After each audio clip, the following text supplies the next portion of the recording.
Ang daming mga Filipino, they are now saying that it is an established fact that the reason why the Congress, especially the Quadcom hearings about Sara Duterte on how she spent the confidential fund as the Vice President of the Philippines, as well as during her time dyan po sa education as the Secretary of Education, is dahil po ang intention is to impeach Sara Duterte. Established facts na po, sabi ang mga tao, karamihan ng mga tao po, especially ang mga supporters ni VP Sara or ang Duterte clan. So ngayon, depende na lang po, no? What will happen? Tuloy ba yun ang impeachment ni Sara Duterte?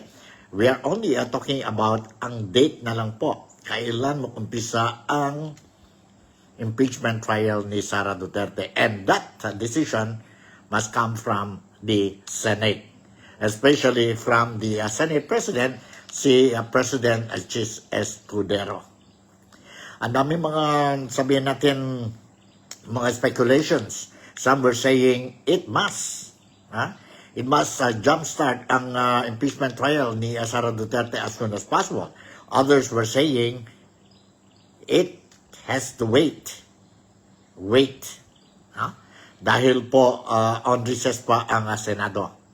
So welcome po sa programa ni Nico Fabian, The Real Talk of Nico, dito po sa Nick Talk, The Real Talk with Nico Fabian. And today we'll be touching about kailan talaga mag-umpisa ang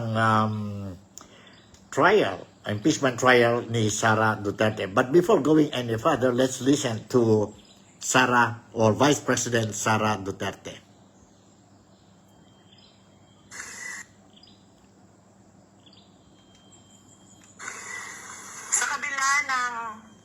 Mga naging pahayag ukol sa planong impeachment sa mga nakaraan na buwan.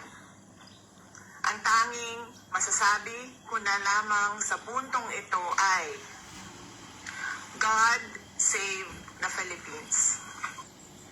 God save the Philippines. John, ang sabi ni Inday Sara Duterte, ang Vice President natin po dyan sa Pilipinas. And yes, welcome to my program this morning or today. Today it's Saturday na po, no? Saturday na tayo, February 8 na po. And tuloy-tuloy pa rin ang mga hot issue dyan sa Pilipinas. Stay with me because I'm going to share with you some of the video clips that I managed to record, no? And I will share it to you po, no? Ano talaga ang mga issues ngayon po? Matuloy ba ang impeachment trial ni VP Sara Duterte anytime from now? Or, kagaya ng sabi ni Senate President Senator Chis Escudero, we have to wait until June 2nd pagbalik nila dyan sa Senado po. Kasi on recess na sila ngayon. Both the Congress as well as the Senate po, no? And they are going for recess until June 2nd. And it will pave way also for ang recess will pave way also sabihin natin, for the midterm election that is scheduled on May 12. May 12 po. Palagay ninyo po, kailangan ba dire-diretso na po ang impeachment ni VP Sara, or we have to wait until babalik na po ang Senado sa Senado ang mga senators natin on June 2nd. Now there are some legal issues regarding itong sabihin natin jump starting ang impeachment ni Inday Sara Duterte. And of course ang mga sabihin natin ang mga political experts natin, no? Mga politicians natin, mga lawmakers natin, no? Both sa Congress at saka sa Senado. Now, they are saying that may mga considerations that they have to weigh when deciding when to start ang impeachment trial or impeachment proceedings ni Vice President Sara Duterte po. Ha? And some were saying, depende na po kay Presidente natin, si Bongbong Ferdinand Marcos, if he will request for a special session po. Kung may request na special session from the President, then most likely before June 2nd, mag-start na po ang impeachment trial ni VP Sara Duterte. Now, let's listen ang mga sabihin natin ang mga issues raised by some lawmakers, political analysts, no? Political analysts when it comes to the issue of special session to be requested by the President in order to pave way para dyan po sa jump starting ang impeachment trial ni Sara Duterte. But before going any further po, I want to share with you, especially for non-Filipinos, no? Those who cannot understand or don't understand ang Philippine language, no? Sa Tagalog ito po, no? Lahat ng mga news natin, karamihan sa Tagalog. Now, for our friends dito sa Malaysia and other countries po who don't understand, no? But they are very keen to know what is happening in the Philippines. Here is a report that I'm going to share with you po. Sa English ito ba, no? English version ito, so that you will have an idea. Ano ba? What are we talking about the impeachment of VP Sara? Okay, let's listen to this. For your own understanding po, especially mga non-Filipinos, non-speaking Filipinos. Nandito po. Let's listen to this. And you listen carefully. Plotting to assassinate the president, misusing millions of dollars in public funds, failing to denounce China's aggressive actions in the disputed South China Sea. These are the allegations against Sara Duterte, the Vice President of the Philippines. And now she has been impeached. 215 out of the 306 members of the House of Representatives, the lower house of the Philippine Parliament, have voted for the impeachment. Many of them are allies of President Ferdinand Marcos Jr. They have passed the bill, which will now be heard by the upper house of the Parliament, the Senate. It will convene as an impeachment court after the Congress reopens in June. Sara Duterte will stay in office till the judgment comes.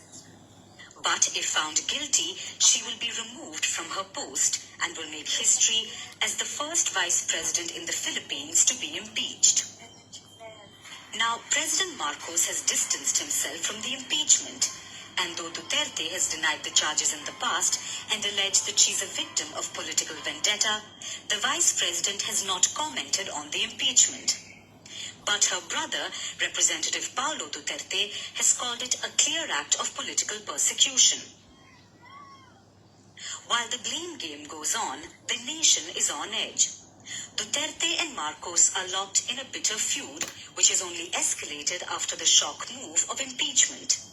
You see, both of them are scions of political dynasties in the Philippines. Sara Duterte is the daughter of former President Rodrigo Duterte. President Bongbong is the son of the late strongman and former President Ferdinand Marcos Sr. Both the leaders ran for the 2022 elections, calling themselves the Unity. They painted a picture of unity, but even before they assumed office, the cracks started to show. The rift widened when Duterte, who is said to handle the crucial defense portfolio, was made the education minister. Tensions only rose as they took charge. It became clear that the two had separate political agendas, especially when it came to diplomacy. As encounters between the Filipino and Chinese ships became more frequent in the disputed South China Sea, Duterte nurtured relations with China and Russia, while Marcos boosted defense ties with the United States, making a crucial pivot and reversing the pro-China stance of Duterte's father. Then the lower house, where Marcos's allies hold power, started scrutinizing Duterte's actions, her budget requests, her confidential funds. So last year in July, she resigned from the cabinet. A few days later, the feud only grew as Duterte said that she talked to a person to go kill Marcos if she's assassinated. From there on, the situation has only snowballed, and Duterte has repeatedly accused Marcos of weak leadership and attempting to stifle her. After all, Duterte is widely seen as a political successor to Marcos, who will not be able to run again in the 2028 presidential elections due to constitutional limits. If she is impeached, she will be barred from presidency and banned from holding public office. And this comes at a crucial time. The country is holding midterm elections in May, which is more or less a referendum for Marcos and a barometer of support for Duterte. Even though the Senate will convene a month after the elections, the ball is in their court, quite literally.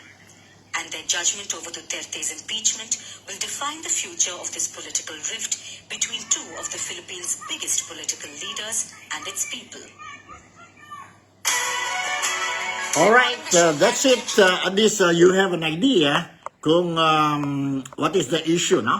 What is the issue on Sara Duterte's impeachment proceedings.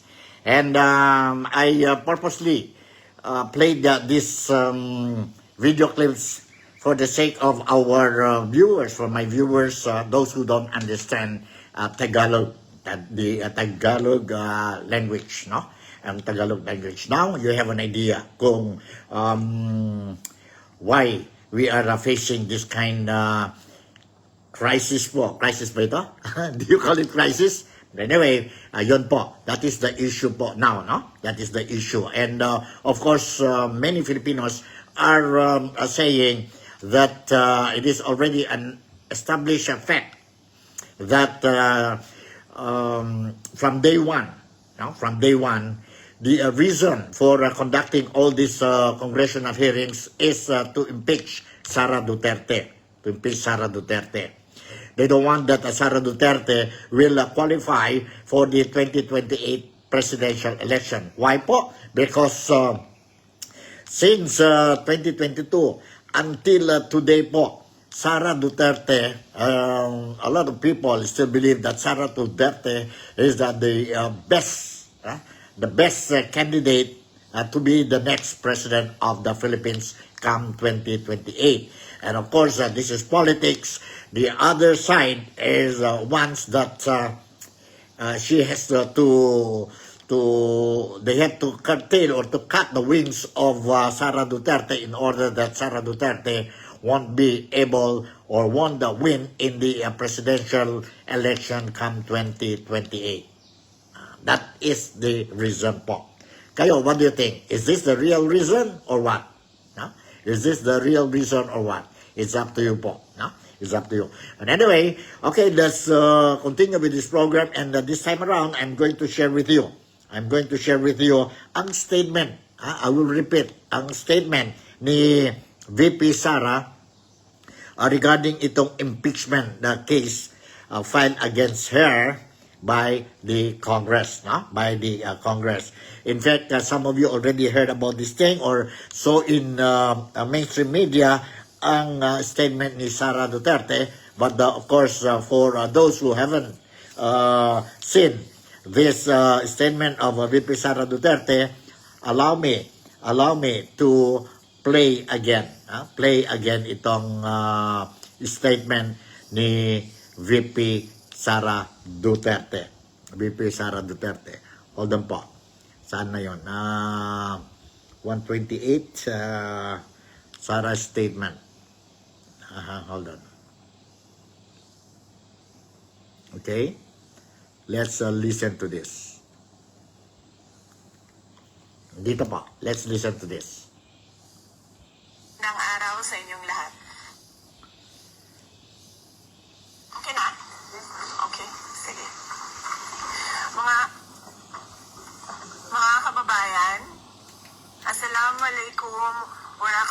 warahmatullahi wabarakatuh. Madayaw, maayong adlaw kaninyong tanan. Magandang araw sa inyong lahat. Sa mga nakaraang araw, marami ang humingi ng reaksyon, komento o damdamin.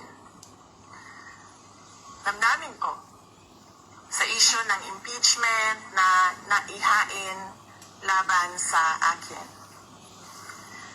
Sa kabila ng aking mga naging pahayag ukol sa planong impeachment sa mga nakaraan na buwan, ang tanging masasabi ko na lamang sa puntong ito ay God save the Philippines. Bukod dito, nais ko na lang ipaabot ang aking taus-pusong pasasalamat sa mga kababayan na patuloy na nagdarasal, sumusuporta, nagtitiwala, at patuloy na nagmamahal sa akin. Manalig kayo dahil sa taong bayan ang tagumpay. Syukran. Alright, thank you very much. Yan po ang statement issued by Vice President Sara Duterte, if I'm not mistaken, yesterday pa yun po, no? In response to the impeachment complaint submitted to the Senate, no? To the Senate last February 6 yata yun, no? 6, no? Nandito po, I will also share with you ang statement ni Senate President Chis Escudero regarding the impeachment. Replay lang ito po, but and then we'll be touching other issues po regarding itong impeachment. Kailan talaga po mag-umpisa ang impeachment ni VP Sara Duterte, ang impeachment trial ni VP Sara Duterte. Let's listen to Senate President Chis Escudero po. Backgrounder lang ito po. Yang gumalang umakto agad sa loob lamang ng ilang oras. Kung nagpa-banjing sila gawin ito, siguro wala naman silang basihan ngayon na madaling kami, lalo na nasa huling araw na ng sesyon. Yan pinadala sa amin, halos mag-aalas 5 pa ng hapon.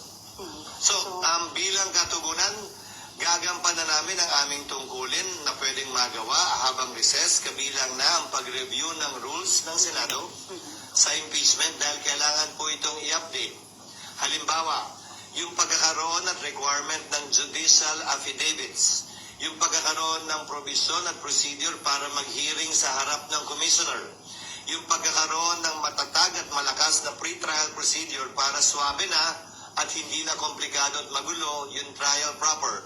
Ito ay mga bagong procedure sa rules of court na pumasok bago po namin itinalaga yung aming rules of impeachment noon na kailangan po naming baguhin. Pangalawa, kailangan pa rin pag-aralan siyempre ng Secretary General ng Senado, ng Secretary ng Senado, yung impeachment complaint mismo. Tinanggap lamang namin yung kahapon. So dun sa nagsasabing, bakit hindi agad-agad binabasa ba?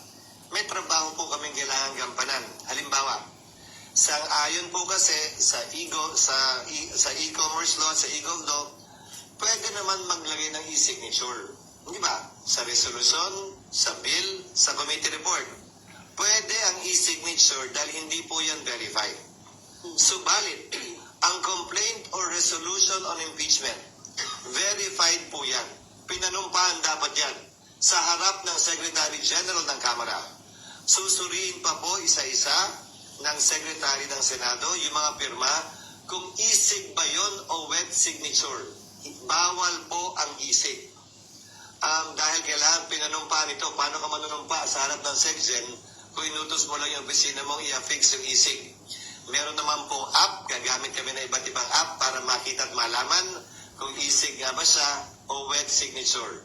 Para matiyak na yung bilang talaga ay sapat dun sa 1/3 para mag-comply dun sa direct filing sa Senado. Mga halimbawa lamang ito na mga dapat pang gawin at gampanan ng Senado. At bilang panghuling sagot, para mag-convene ang impeachment court, kailangan may sesyon ang Senado. Okay. Para manumpa ang impeachment judges, kailangan may sesyon ang Senado. Bagaman ang trial pwede mag-proceed kahit na recess, tulad ng nangyari kay dati at yumaong Chief Justice Corona. Dapat ito'y masimulan, makonvene at mapanumpa ang mga judges kapag may sesyon. So kung may mangyayari mang aksyon o kaganapan kaugnay nito, yan ay mangyayari sa June 2, pag-resume ng Senado, matapos ang eleksyon at pasayan ng mayoriya ng Senado kung aamyendahan ba yung rules, anong ilalagay sa rules, i-authorize ba tulad ng nasa rules of court ngayon na suppletorily applicable na pwedeng mag-hearing habang recess dahil may 12 senador pa namang maiiwan. Natatawid hanggang 2028 pa ang termino, kabilang ako. 12 lamang naman ang matatapos ang termino. Gagawin ba yung parang sa rules of court? I'm only citing examples na i-authorize yung 12. Parang hearing before a commissioner. Natanggapin lamang yung ebidensya. Ito'y court of record naman kasi.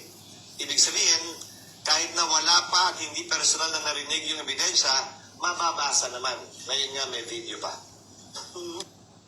Okay, yon ang statement ni Senate President si Chis Escudero po.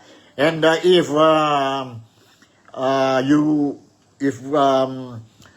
you look at the statement of Senate President Chis Escudero, he mentioned something about kailangan po to convene ang impeachment trial ni VP Sara, kailangan po ang Senado may session po, no? Sa ngayon, recess sila ngayon. Recess sila ngayon hanggang June 2nd pa sila babalik sa Senado. Okay. During the statement also of President Ferdinand Bongbong Marcos Jr., no? Sabi niya, he is open to the idea to request or suggest, no? To have a special session po ang Senado po, no? Ang Senado open siya sa idea. Kung sakali po si Presidente Marcos Jr. will make that move to a request for the special session, then only po, no? Pwede na i-convene ang impeachment trial ni VP Sara.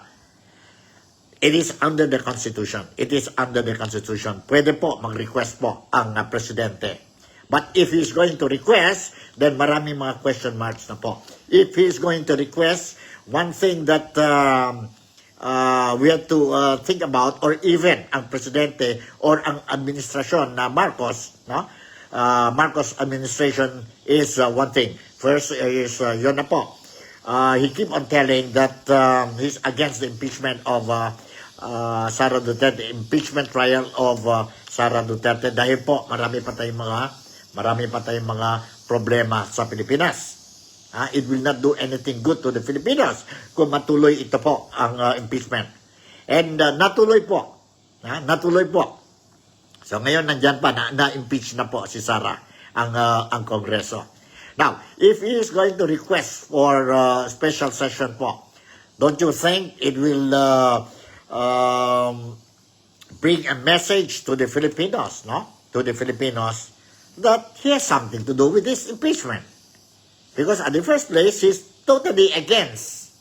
And now, for the impeachment trial to convene ang impeachment trial po, kailangan ang Presidente will request or make a move for a special session po.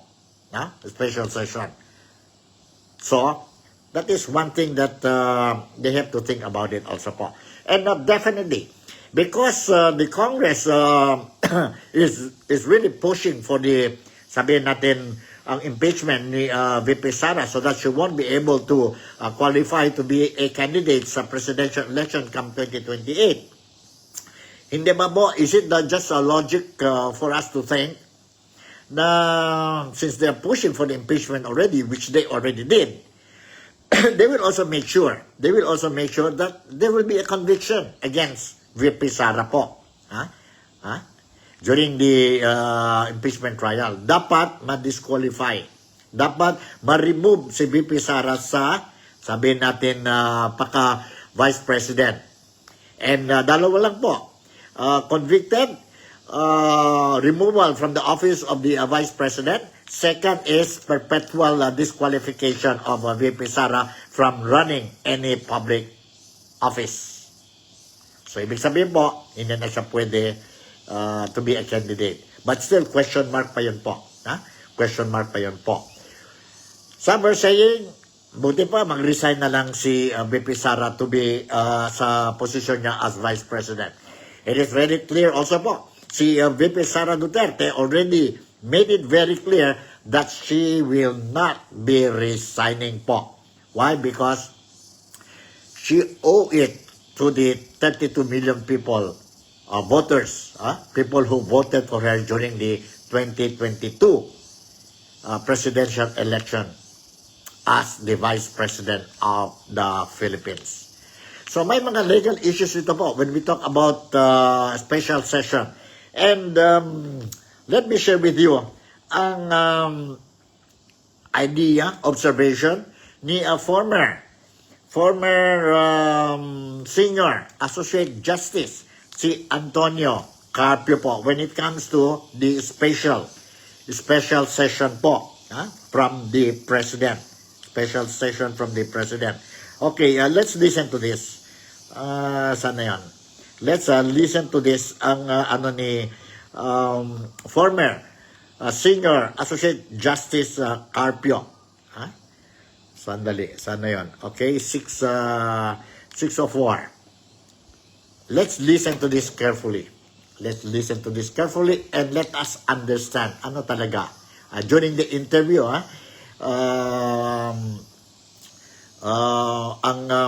one of the media personality dyan sa Manila nag-interview kay former associate justice si Justice Antonio Carpio. Let's listen to this. Hold on, Start tayo sa very beginning.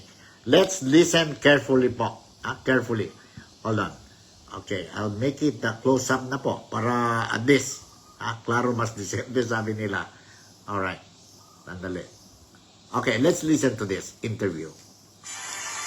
Well, tama si Senate President Escudero na they cannot take up the impeachment, no?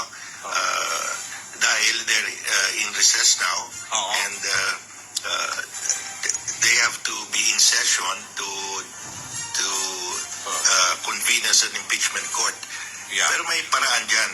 Katulad niyang nirecommend ni former Senator Drilon, the President can call a special session, no? Okay. Kaya lang, the President will have to give a very valid reason for calling a special session kasi sabi niya, he's not interested, he's not behind the impeachment. No, pinabayaan niya lang ang House na to go ahead. kung on his own, he will call for a session para they can convene as an impeachment court, is taking an active part already. Yeah. No? So he will be contradicting himself. Secondly, tama yung sinabi ni President Marcos that the executive has no role in the impeachment.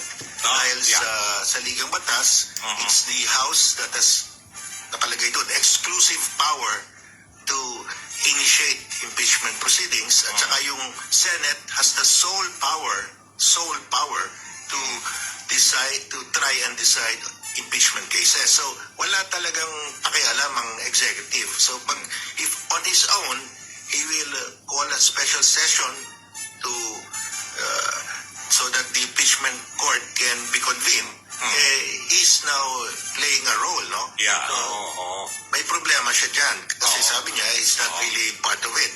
So what he can do is he can call a special session for a very valid reason.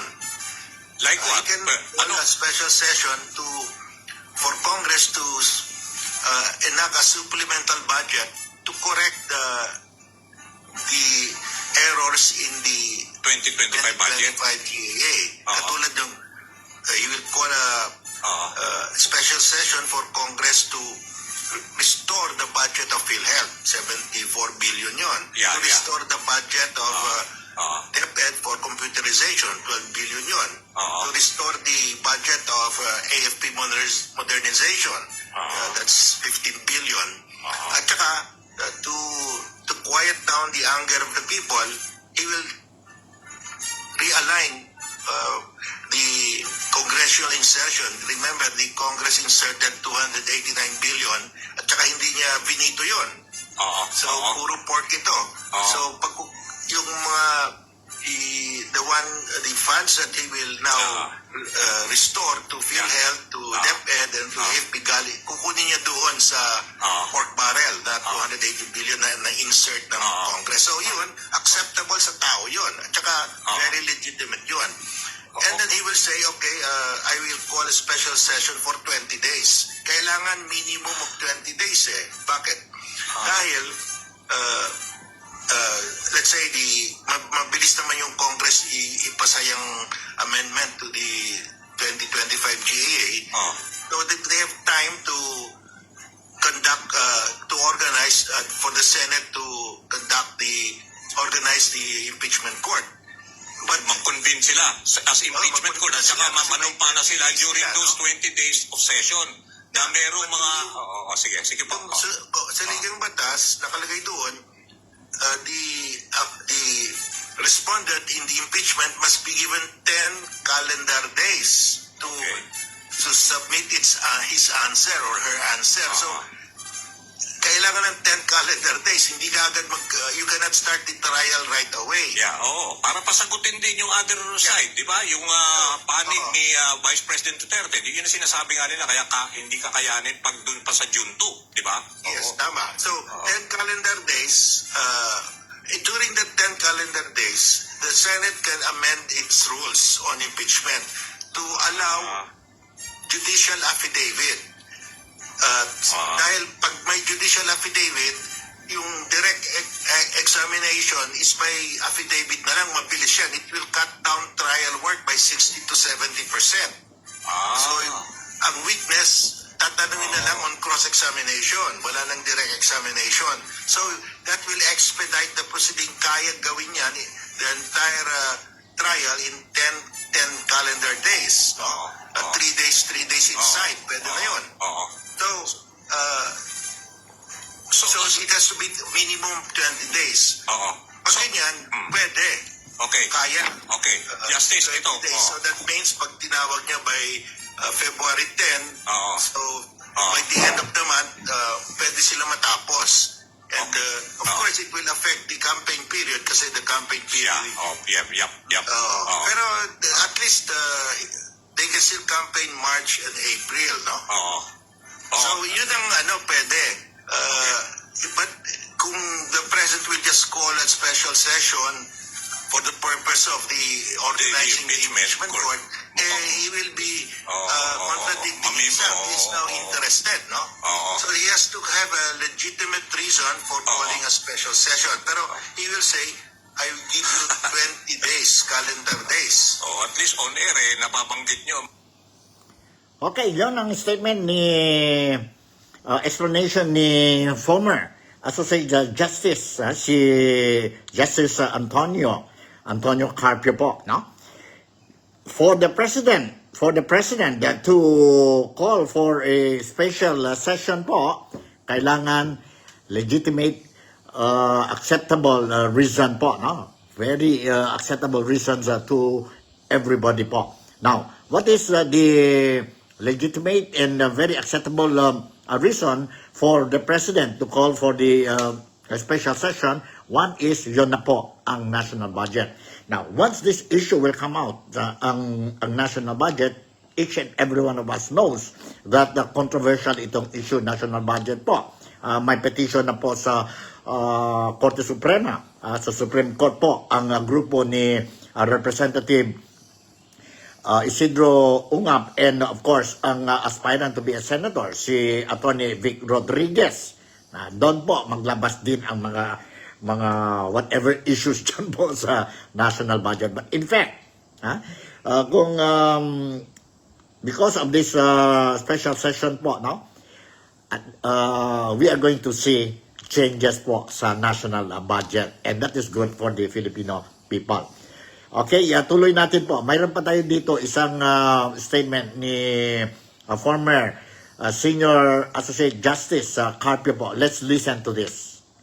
Okay, let's listen to this. ng ano eh, ano rin, gipit na rin dahil pag June 2 sila mag-resume, they have to give Sarah 10 calendar days. Magiging to June respond. 12 na June 13, they will adjourn already under their present calendar. Oo. So, kailangan pa rin ng special session. Tatawagin pa rin ng president ng special session. Ganyan din. Uuwi rin dyan. Kasi hindi kaya ng, from June 2 to June 13, hindi kaya. Oo. So ngayon, Justice, ang sinasabi niyo, pareho kayo ng pananaw ni election lawyer, yung pagtaga nating election lawyer, si Romulo Macalindal. Pag ito hindi na-decide hanggang June 30, June 2, June 30 at walang special session, hindi pwede makialam ang 20th Congress? Tama? Hindi pwede. Kasi, Kasi tatawid sa 20th Congress. Itong pwede 19th naman, Congress. the 20th Congress can revive it. The Okay. 20th Senate, Oo, Senate. Mag-iiba yung makeup ng Senate by the... they can revive it because, ano naman pending matters can be revived by the succeeding Senate. Wala namang prohibition Ang prohibition, no new impeachment within 1 year. Yun na nga. From the time the House transmitted the articles of impeachment, you count 1 year bago ka makafile ulit. So, yung House ang prohibited. Hindi pwede sila mag-accept ng impeachment for 1 year. I see. Kaya nga, so ibig Pero sabihin... yung na-file na sa Senate, pwede nilang they can use that, they can continue that in the next Senate. As impeachment court pa rin kasi ang Senate, di ba? Kasi korte Yes. pa rin sila. So, ibig sabihin, yung bagong halal na labing dalawang senador, they can sit as judge? Tama? Yes. Pwede. So the judges will be the entire 24 senators, 12 from the old Senate, and 12 the new senators. So, merong pala, say sinasabi rin ni Congressman Erwin Tulfo. Okay, yun po. No? Additional information para sa inyong lahat. Ang statement ni Carpio, no? Antonio Carpio po. Okay, let's also listen to the statement na isa pa rin, lawyer, isang lawyer and senador natin po ngayon sa Pilipinas, si Senator Coco Pimentel. Coco Pimentel. Let's listen ang anong masasabi niya tungkol itong special session po. No? Special session. Sana yun. Coco Pimentel, 117. Hanap muna tayo po.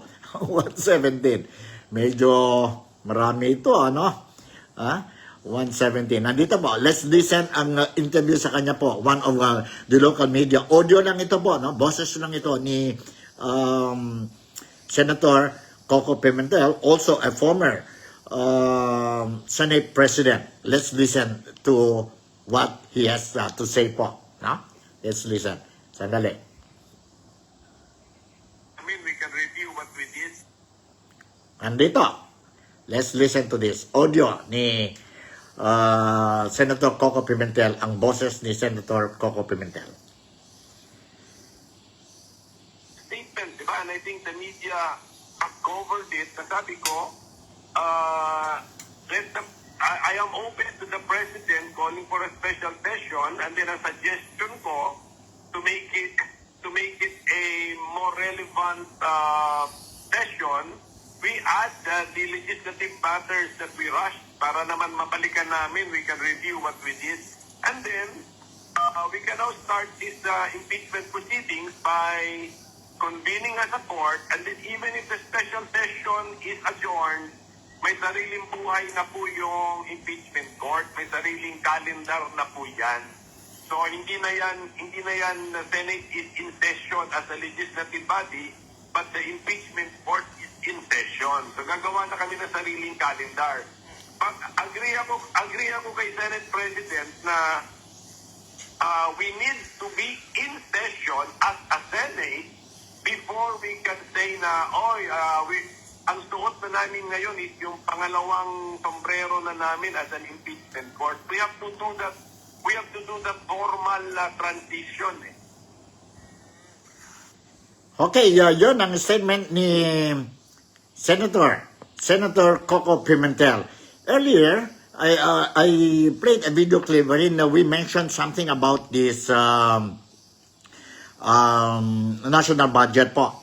Now, let's listen also to the statement given by senatorial aspirant, si Attorney Vic Rodriguez, when it comes to this issue. Nandito po. Let's listen po. Hold on.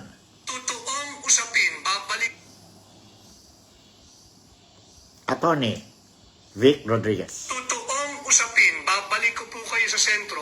Ang totoong usapin ay ang maanomalya, immoral, unlawful, invalid, at unconstitutional 2025 budget. Sa higit na malaki, maanomalya at unconstitutional at criminal na 2025 budget. Kaya wag po tayong mawawala doon sa tunay na usapin na dapat panagutin natin sa ngalan ng transparency and accountability ng gobyerno ni Bongbong Marcos. Singilin natin sila. Bakit kayo nagpasa ng isang maanumalyang 2025 budget base sa isang blankong bicameral conference committee report na inyong rinatipikihan, inaprubahan, pinirmahan at ifinail sa House of Representatives Bills and Index Service. At patuloy po tayong humihingi ng transparency and accountability. Just yesterday afternoon, hindi lamang po tayo nakapag-live, pagpaumanin po ninyo sapagkat napakarami nating hinaharap kahapon, pati sa ating mga kampanyang gagawin sa nalalapit na pagbubukas ng national campaign. But just to give you an update, at mahalaga na na-update ko po kayo sa usapin ng budget na i-final natin yung questioning the constitutionality of the 2025 budget. Kagaya po nung sinabi ko sa inyo, ating pananagutin kung kaninong makating kamay yung nagpuno ng mga patlang, ng mga blanco dyan sa Bicameral Conference Committee report. Hanggang ngayon, palaisipan, babae ba yung may makating kamay na yan? Lalaki ba yung may makating kamay na yan? Grupo ba sila? Marami ba sila? Malaman natin na bukod ba dito sa Bicameral Conference Committee na tinatawag na third house or third chamber, meron pa bang fourth house or fourth chamber na higit makapangyarihan sa mababang kapulungan at sa Senado?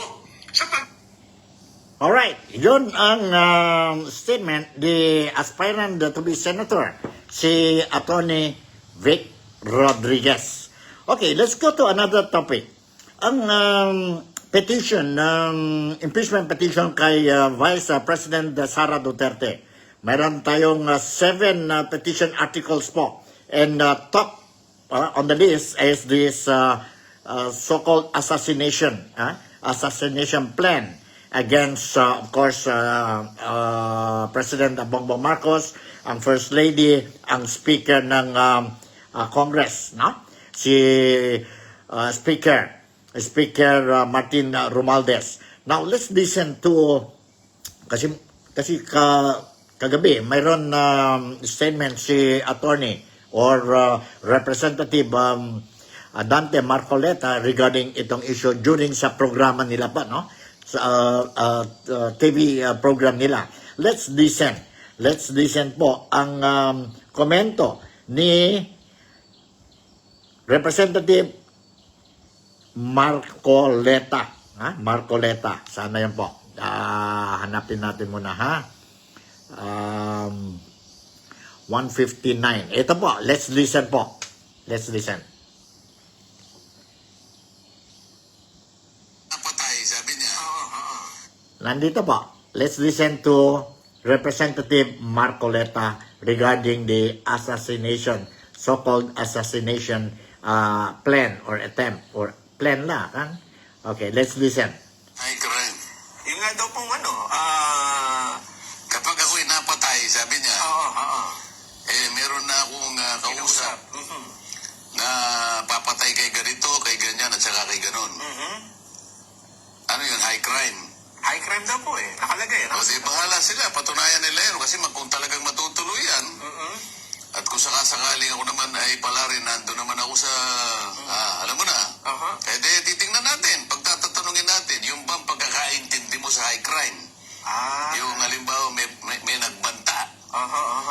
sa akin kasi grave threat lang yun. Parang sa Yung grave threat, parang pinsang buo ng jaywalking yun eh. parang nagbanta ka pa lang. O, hindi mo na sabi niya, pagka ako'y napatay. Wala pa, oo. Nagsisilbing parang kasiguruhan niya yun. Kaya huwag niyo akong papatayin. Di ba? Saan pumapasok yung high crime? Bayo ko sa kanila. Ba't siya rin tatanong yan? Di naman ako kumuha niyan. Anong mga halimbawa ng high crime dapat? Yung talagang pinatay mo. Nagkamukha ng treason, yung mga ganyan. Sapagkat pinagkanulo mo na yung buong kapakanan ng bansa mo. Yan ang mga ganyan, yung mga high crimes. Pero kamo, nagsabi siya, kapag ako'y napatay, ipapapatay ko rin kayo. So parang wala pa. Diba? Para sa akin, salita lang yun. para sa akin, grave threat eh. Kaya sinasabi ko sa'yo, pinsang buo ng, ng malicious mischief, ganyan. Oo nga. Ng jaywalking, bahala sila. Di ba? Sila magtatanggol niya, no? Hindi sila magtatanggol. Sila ang Sila magpo-prosecute. Ipatutunayan mo, sang-ayon sa mga ebidensya ang daladala mo. Alright, yon po ang how Representative Dante Marcoleta look at the, sabihin natin, ang first petition article dyan po sa impeachment ni Sara Duterte. Anyway, ang prosecutor, dyan sa Kongreso, they have to show evidence po, no? Kung ang mga allegations nila po or ang claim nila po, no? So, yun. Now, the next video clip, maybe this will be the final one na po, na for today. I want to share with you itong response ni Representative Sandro Marcos po, no? When he signed ang first signatory dyan po sa petition si Sandro, and why he did that, why he supported ang impeachment ni BP Sara Duterte. Remember, during the 2022 presidential election, si Sandro, Representative Sandro Marcos, was really facing high kay BP Sara Duterte po, no? Dahil tandem na po ang tatay niya, si Bongbong Marcos at saka si Inday Sara Duterte po. And this time around is one of the first, or he was the first one who signed ang signature dyan po for the impeachment of Inday Sara Duterte. But anyway, to clear matters, no? Gusto lang maklarify din si Representative Sandro Marcos why he did that. Let's listen to this. Hold on. Sandali po. Let's listen to this. Now, as to why I was the first one to... Okay. Now, as to why I was the first one to sign, alangan naman kung sasabihin ng tao na gusto lang huhukayin yung lolo mo at itapon yung katawan sa West Philippine Sea. Sasabihin niya gusto niyang patayin ang Pangulo at ang First Lady ng aking magulang at gusto niyang patayin ang Speaker. Ba't naman nagugulat ang tao na may pirma ako dyan? These are statements that can't be taken lightly, especially from someone with such a high position. So, nagtataka na nga ako kung bakit nagulat yung tao. Kailangan naman kung sasabihin mo, huhukayin mo lolo ko. Of course, I'll be the first one to sign. That should come as no surprise. So that's why I was the first one to sign.